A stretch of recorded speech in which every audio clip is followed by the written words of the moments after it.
Mumbai Ahmedabad bullet train प्रकल्प सरकारची याचिका, पण यावरून राज्य सरकारला हायकोर्टानं चांगलंच सुनावलंय।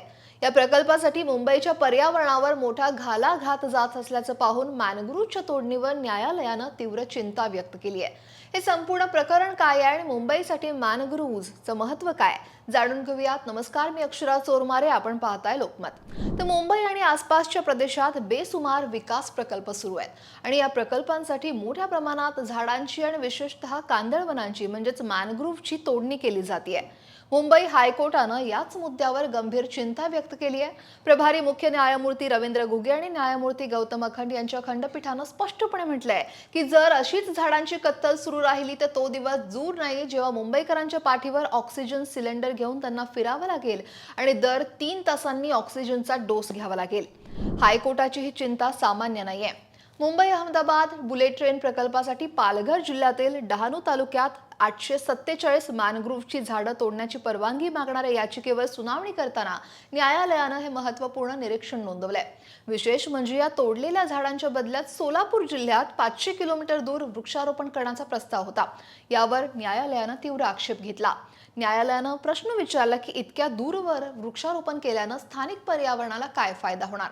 न्यायालयानं हे सुद्धा स्पष्ट केलं की जिथं पर्यावरणाचं नुकसान होतंय तिथंच उपाययोजना होणं गरजेचं आहे, फक्त कागदोपत्री आकडेवारी दाखवून चालणार नाही। यापूर्वी 2005 आणि 2018 मध्येही मुंबई हायकोर्टानं मॅनग्रोव्ह संरक्षणाचे कठोर आदेश दिलेले। मॅनग्रोव्हची तोडणी किंवा त्यांच्या जागेवर कचरा टाकण्यावर बंदी सुद्धा घालण्यात आली होती।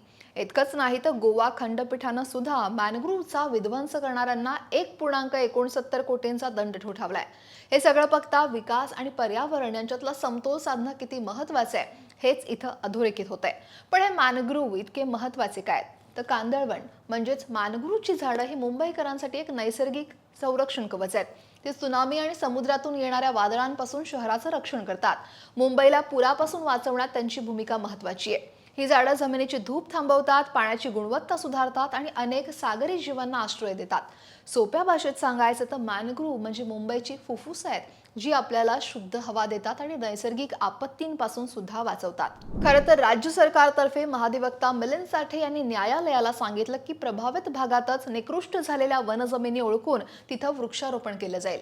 त्यासाठी काही कालावधी लागेल आणि याचिकेनुसार प्रस्तावित जवळपास 13 किलोमीटर लांबीच्या वीज वाहिनीसाठी 3.5 हेक्टर जमीन ही वळवावी लागणार आहे आणि त्यापैकी जवळपास 2 हेक्टर क्षेत्र खारफुटी जंगलाचे आहे। वनक्षेत्र आणि पर्यावरणातील परिणामी कमीत कमी राहावा यासाठी 3 पर्यायी मार्गांचा अभ्यास करून अंतिम मार्ग निश्चित करण्यात आलाय आणि पंतप्रधानांच्या हस्ते ऑक्टोबर महिन्यात मुंबई अहमदाबाद बुलेट ट्रेन प्रकल्पाचं उद्घाटन प्रस्तावित असल्यानं ही वीज वाहिनी तातडीनं उभारणं आवश्यक असल्याचंही कंपनीनं नमूद केलं। न्यायालयानं यावेळी निर्णय राखून ठेवला, पण म्हटलं की तुम्ही झाडं पुन्हा लावत नाही, जी झाडं लावतात तीही नंतर मरतात।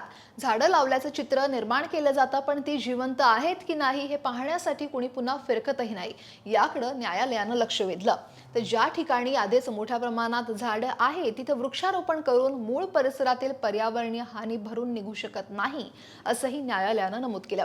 जर आपण आजही या नैसर्गिक संरक्षकांकडे दुर्लक्ष केलं तर भविष्यात मुंबईला अधिक भीषण पुराचा सामना करावा लागू शकतो आणि शुद्ध हवेसाठीही संघर्ष करावा लागू शकतो। पर्यावरणाचं रक्षण करणं हे फक्त सरकारचीच नाही तर आपल्या सगळ्यांची जबाबदारी आहे। या गंभीर विषयावर तुमचं मत काय आहे? मुंबईच्या भवितव्यासाठी या मॅनग्रोव्हचं संरक्षण करणं हे किती गरजेचं आहे? कमेंट नक्की करा आणि लोकमत सबस्क्राइब करायला विसरू नका।